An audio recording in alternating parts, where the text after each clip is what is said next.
young people, this is I've been trying to give updates on the Trump assassination attempt on the investigation, and this little video popped up on my Twitter feed, which I thought had some great information. So my last live, I've got a playlist of everything I've covered since the Trump assassination attempt, so you can play the playlist to see from the start and with all the new information. But this video is pretty telling. Heart racing, the assassin holds his breath and looks down the scope at President Trump. People scream he's got a gun as police officers surround the building, but no one has stopped him. Ball field away from the president. Counter snipers see the threat but have not engaged. The trigger is pulled. A bullet rips through Trump's ear. Blood splatters Trump's MAGA hat and pours down the side of his face into his hands. Several more bullets riddle the stage. Counter sniper teams engage and miss. Then hit. Trump rises in defiance, fist in the air. Fight, fight, fight. 20 seconds in Pennsylvania will change America forever. Yet the government has told us nothing. In fact, the Secret Service has lied to the American people multiple times about that day. We needed answers, so our team traveled to Butler, Pennsylvania, the assassination site. What we found is worse than you can possibly imagine. This is the Trump kill box. Our first stop in this investigation was Washington, D.C., to pick up two experts in counter-sniper operations and tactical threat engagement, who also happen to have constitutional oversight of the Secret Service. Congressman Eli Crane is a qualified lead sniper for his SEAL Team 3 platoon. Congressman Corey Mills ran counter-sniper operations, serving in the Army 82nd Airborne Division and the State Department. Both men have been shot at in war zones and shot back successfully. I want to get the facts. I want it to be a bipartisan full investigation, but I don't want this to be one of those where we overclassify it so the American people don't have the transparency, because they deserve to see this, to be able to, one, have confidence that it wasn't something that was an inside job, or it wasn't something that was just negligence, or it wasn't dereliction of duty, but that they actually can say, I know that my president, future presidents, are actually going to be protected and safe whenever death threats and other types of risks are there. And here's how it happened and what we're going to do to prevent it in the future. When you get out on that site, if you have even an iota of training on security, long distance shooting, and you get on that property, I mean, you see a water tower that covers the entire premises, basically, you start asking yourself, why the hell wasn't anybody up on that water tower? So that's what we intend to do with this video, to establish from an expert perspective, what are the questions, right? How many answers will we get? I'm not sure. We're not going there with subpoena power and law enforcement to kick in doors, but we can go look and see and ask questions. So these are the questions that I want to sort of open the table up for. What are the biggest gaps or holes that you men see right now? Definitely, I want to know why there wasn't counter snipers on the tower. I want to know who made the call to send the shooters or the security team outside of that second story window that had clear coverage over the shooter. I also want to know where this young 20-year-old kid with no military experience got his training, because I'm hearing he had advanced explosives. I mean, at the end of the day, we've got to figure out how a 20-year-old kid acting alone by himself got within 150 yards. It's one of the most powerful, one of the most loved, but also one of the most hated individuals on the entire planet. I've only been here 10 seconds. I am blown away by the fact that there is no law enforcement, there's no government investigators, there's no Secret Service, nothing's cordoned off. Nobody seems to have any specific interest in investigating anything. You'd assume it'd be a crime scene of the century, right? Nope. While on the ground, we are going to investigate 5 fatal security failures that created the conditions for Trump to get shot. Rooftop kill zones, security dead zones, Overwatch, the sniper's nest, and communications collapse. All of these elements combine into what the military calls a kill box. A kill box is a 3-dimensional target area designed to facilitate maximum likelihood of a casualty event. On July 13th, Trump was in the kill box. This is shockingly close. Officer on the roof would have prevented this entirely. The first location to investigate was the Secret Service sniper's nest atop the red barns behind Trump. The assassin, Thomas Crooks, was an obvious person of interest to law enforcement. He was denied entry to the Trump event by Secret Service and had been flagged by local police for skulking around the AGR manufacturing building with a rangefinder 90 minutes before the shooting. He accessed the roof by climbing up on an air conditioning unit and traversing the interconnected rooftops with a backpack. His movements were slow, lumbering, and obvious to anyone with a line of sight. Crooks even pointed a gun at police officers and rally-goers alike who were filming him from the ground. Police had completely surrounded Crooks by the time he was in position to fire on Trump. New footage, recently released, shows Crooks atop the roofline of the building 3 whole minutes before firing shots. You can see his head and torso and firearm. The snipers atop the Red Barn location had clear line of sight to engage the shooter, but did not fire until Trump had been shot. We climbed up onto the Red Barn sniper nest position to see what those snipers saw that day. You had one guy here who's got a slightly elevated position. People in those windows, which could see the backside of those buildings, it would have 100% coverage if you're communicating. So if we are in the sniper position, as we saw with the tripod right here, you see dents right in the. Right. This must be very close to where they were, and you don't see the same dents. So if you're looking at this shot, what were they looking for? What was the hesitation? What would you expect to have happened? I haven't seen video of Crooks taking a shot, but I'm assuming based on how he was wisely low crawling up the roof that he probably took a shot from a prone position. So you might be looking at a profile that's, I don't know, maybe 6, 10, 12 inches high. Got it. And if one of those guys was on high magnification, one of the snipers, it's hard to find anything on high magnification, so he might have had to dial his scope back out, get the field of view, just so he could find him. Oh, there he is. I'm coming in. Crack. It took a full 20 seconds to neutralize the target. Why? The answer is bone-chilling.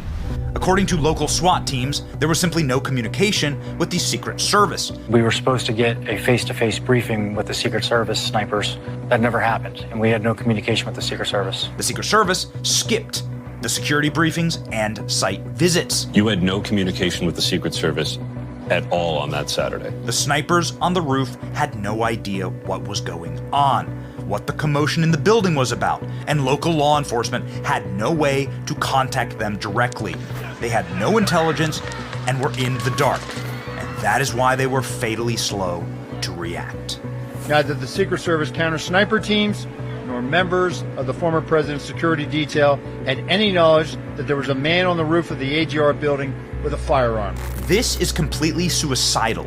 If the agents protecting the president can't share intelligence about a threat to the president's life, it guarantees failure of the mission by design. The agents we spoke with say they've never seen a setup like this, and it gets much, much worse. How was Crooks allowed to get so close to the president in the first place? How was he allowed to fire 8 shots? We investigated his sniper nest to find out. The exact location where Crooks fired his weapon is easy to find because once you are on the rooftop, it is still stained with his blood. Yes, this is it right here. This is it right here. You can see the blood trail that comes down. Got it. Got it. So they're right where Trump was. Right. They're where Trump was right there. As your basic training boot camp soldier, that they make twice this distance shot to pass boot camp with iron sights, not with a red dot, not with a scope, with any magnification or any type of a, red dot sight. It's that much easier of a shot.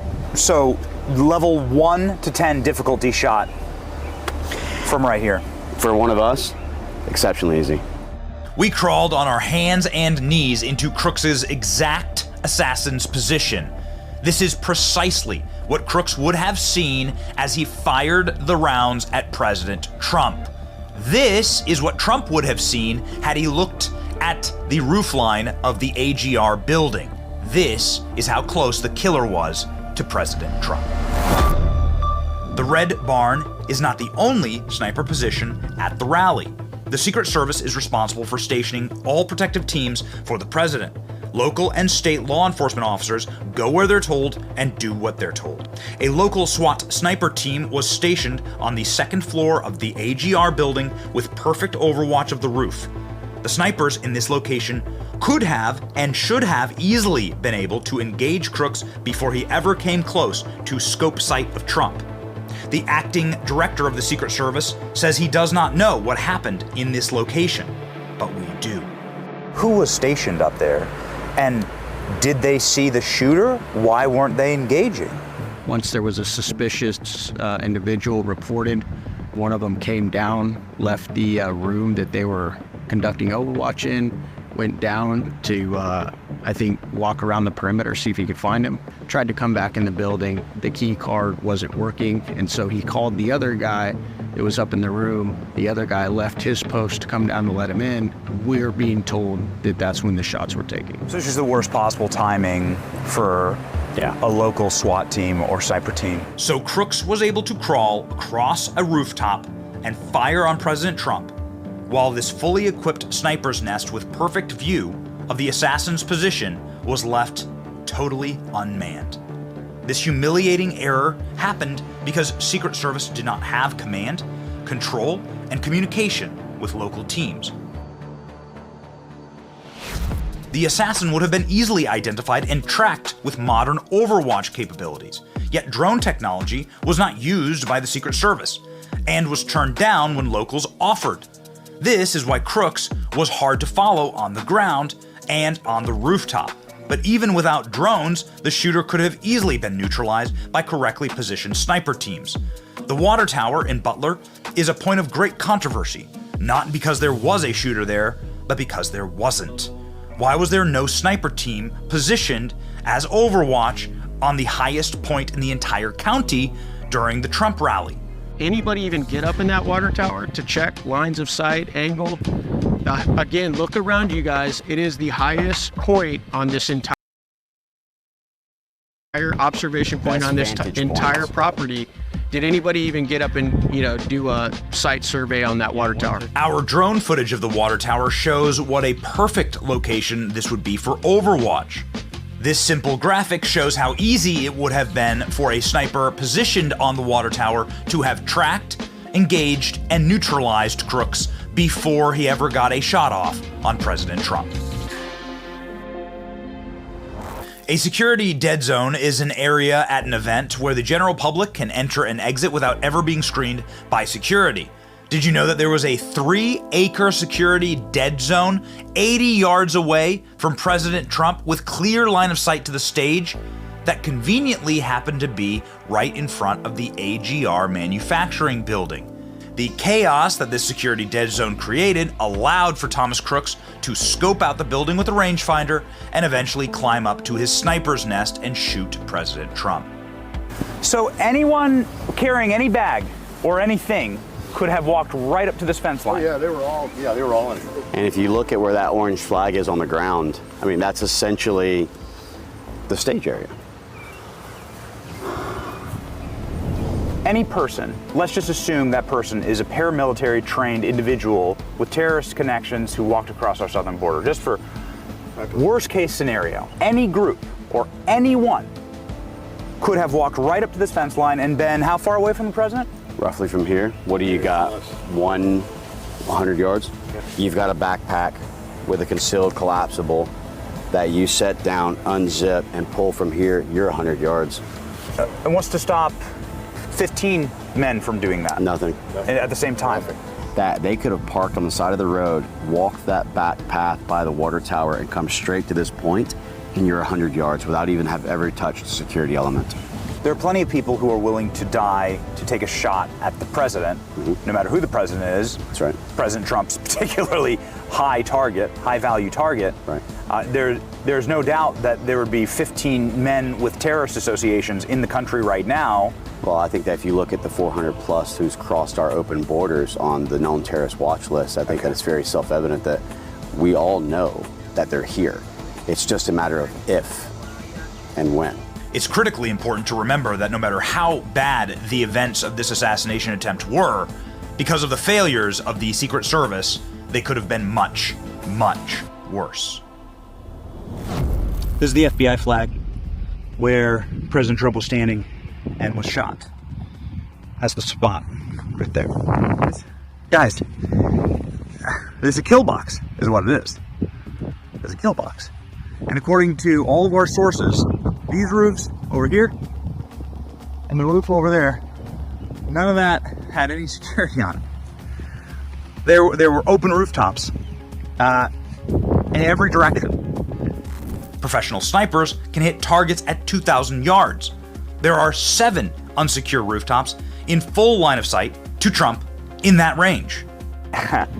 I'm no security expert, but I look around, and if somebody was able to crawl up on that rooftop, there are rooftops in every direction. This does not seem like a wise place to have ever approved of a rally. Am I wrong? It seems like there's a lot of structures that are, very threatening to the president in this spot. These buildings take up like his rear, his 180.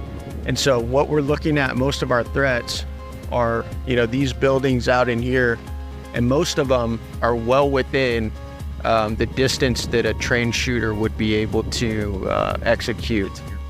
Standing right up here and looking at this, Congressman, for the first time, seeing it again with fresh eyes, would you have authorized the president give a speech? Sometimes in units like that, whether military or law enforcement, you're told, this is what we're doing, make the best of it. This is why it's so important as well to have a security team who's willing to push back and say, sir, we don't have enough available resources and assets to secure certain areas. That's where that prioritization of where would I you have to almost put yourself into the mind of someone who would try and make this and say, where would I be? What would I do? If a trained professional sniper had decided to kill Trump that day, God forbid. We have established beyond a reasonable doubt that President Trump was intentionally put into the kill box on July 13th. So who's responsible for this fatal security plan? Who cut the communication lines? Who kept Trump on stage? And who will be held criminally liable for these deadly decisions? We have so many questions after our investigation of the assassination site, but one thing is crystal clear. There are forces that wanted President Trump dead. The obscene security failures created the conditions for a live TV execution. These failures are unforgivable and have inspired regular Americans to ask questions like this. Was there a stand-down order, Ms. Cheadle? Was there a conspiracy to kill President Trump? The head of the Secret Service resigned in disgrace after this question, but her replacement continues the same failed policies that sent a bullet through Trump's head. Not one federal government employee responsible for the assassination attempt on Trump's life has been fired. Gross incompetence is indistinguishable from malevolence. Enough stupid people making decisions together will get innocent Americans hurt or killed. Whistleblowers inside the Secret Service have warned of another Trump assassination in 30 days or before the election. How long till the next Trump kill box? We demand accountability and criminal charges for those responsible. Pray for President Donald Trump before it's too late.